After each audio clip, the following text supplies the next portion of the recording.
សេចក្តីថ្លែងការណ៍របស់គណៈកម្មាធិការសិទ្ធិមនុស្សកម្ពុជា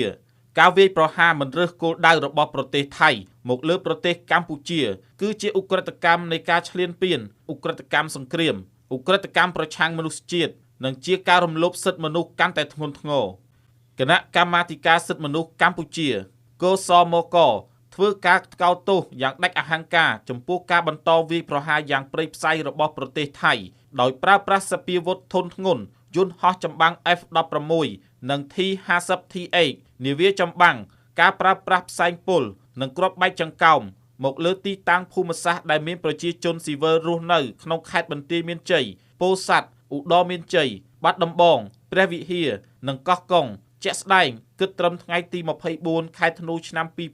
2025ប្រជាជនស៊ីវិលបានស្លាប់ចំនួន21នាក់និងរងរបួសចំនួន83នាក់ជនភៀសសឹកកើនដល់67980នាក់និងហេដ្ឋារចនាសម្ព័ន្ធស៊ីវិលជាច្រើនត្រូវបានបំផ្លាញរួមមានផ្ទះប្រជាពលរដ្ឋប្រាសាទបុរាណអគារឯកជនអគារស្នាក់នៅសន្តាគារស្ថានីយ៍ប្រេងឃ្លាំងទិញដំឡូងឃ្លាំងទំនិញបង្គោលអង្តែនទូរស័ព្ទសាលារៀនមណ្ឌលសុខភាពអគាររដ្ឋវត្តសាលាឆទានស្ពានផ្សារផ្លូវរថយន្តនិងម៉ូតូ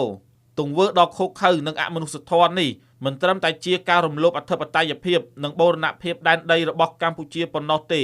ប៉ុន្តែថែមទាំងជាការរំលោភយ៉ាងធ្ងន់ធ្ងរទៅលើសិទ្ធិមនុស្សជាមូលដ្ឋានរបស់ប្រជាជនកម្ពុជាជាពិសេសសិទ្ធិរស់រានមានជីវិតនិងសុវត្ថិភាពផ្ទាល់ខ្លួនរបស់ជនស៊ីវិលព្រមទាំងសិទ្ធិលើទ្រព្យសម្បត្តិដែលត្រូវបានការពារយ៉ាងគត់មុតដោយច្បាប់សិទ្ធិមនុស្សអន្តរជាតិលើសពីនេះ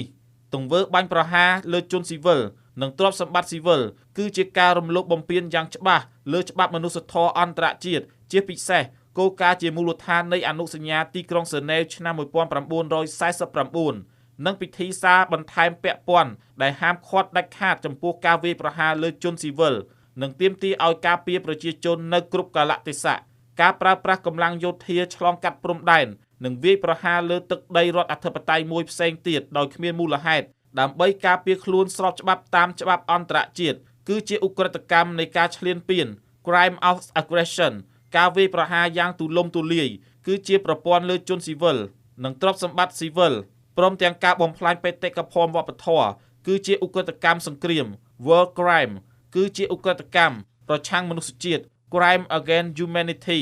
ទង្វើដែលមិនអាចទទួលយកបានទាំងនេះត្រូវតែមានការទទួលខុសត្រូវតាមច្បាប់អន្តរជាតិកសមកនឹងដាក់ញត្តិបន្ទាន់បន្ថែមទៀតលើករណីអំពើព្រៃផ្សៃនិងយងខ្នងរបស់រដ្ឋាភិបាលនិងយោធាថៃ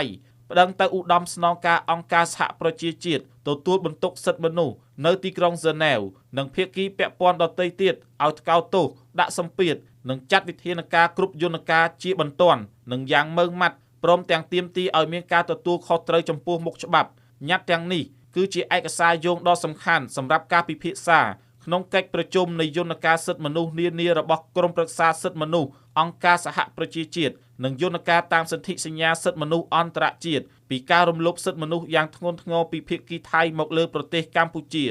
គួររំលឹកផងដែរថាយោធាថៃបានបើកការបាញ់ប្រហារជាច្រើនលើកច្រើនសារមកលើកម្ពុជាដោយប្រើអាវុធគ្រប់ធនរួមទាំងយន្តហោះចម្បាំង F-16 និង T-50T8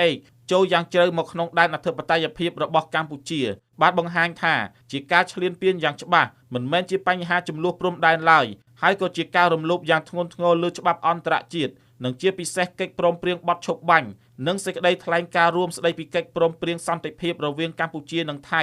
ដែលបានចុះហត្ថលេខានៅទីក្រុងកូឡាឡាំពួរនៅចំពោះមុខប្រធានាធិបតីសហរដ្ឋអាមេរិក Donald J. Trump និងនាយករដ្ឋមន្ត្រីម៉ាឡេស៊ី Anwar Ibrahim ជាងនេះទៅទៀតថ្មីនេះឯកឧត្តម Donald J. Trump បានបញ្ជាក់យ៉ាងច្បាស់ថាប្រទេសថៃជាអ្នកចាប់ផ្ដើមឈ្លានពានមកលើប្រទេសកម្ពុជាមុនហើយកម្ពុជាពិតជាប្រទេសរងគ្រោះដោយការឈ្លានពានរបស់ថៃនិងមានសិទ្ធិពេញលេញក្នុងការប្រើសិទ្ធិការពារខ្លួនស្របតាមធម្មនុញ្ញអង្គការសហប្រជាជាតិក្នុងន័យនេះកសមក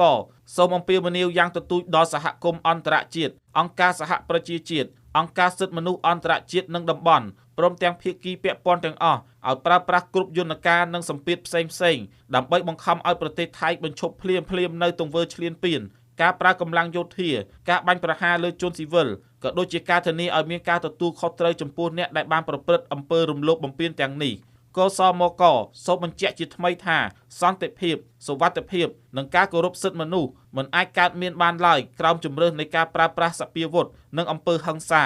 ហើយទង្វើរំលោភច្បាប់អន្តរជាតិណាមួយត្រូវតែត្រូវបានថ្កោលទោសយ៉ាងដាច់អហង្ការនិងដោះស្រាយដោយយុត្តិធម៌ដើម្បីការពារសន្តិភាពតំបន់និងពិភពលោកកសមក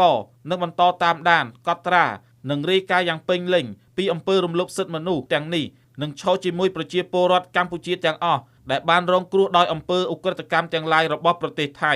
ថ្ងៃពុធ5កើតខែបុស្សឆ្នាំម្សាញ់សប្តាហ៍ស័កពុទ្ធសករាជ2569រាជធានីភ្នំពេញថ្ងៃទី24ខែធ្នូឆ្នាំ2025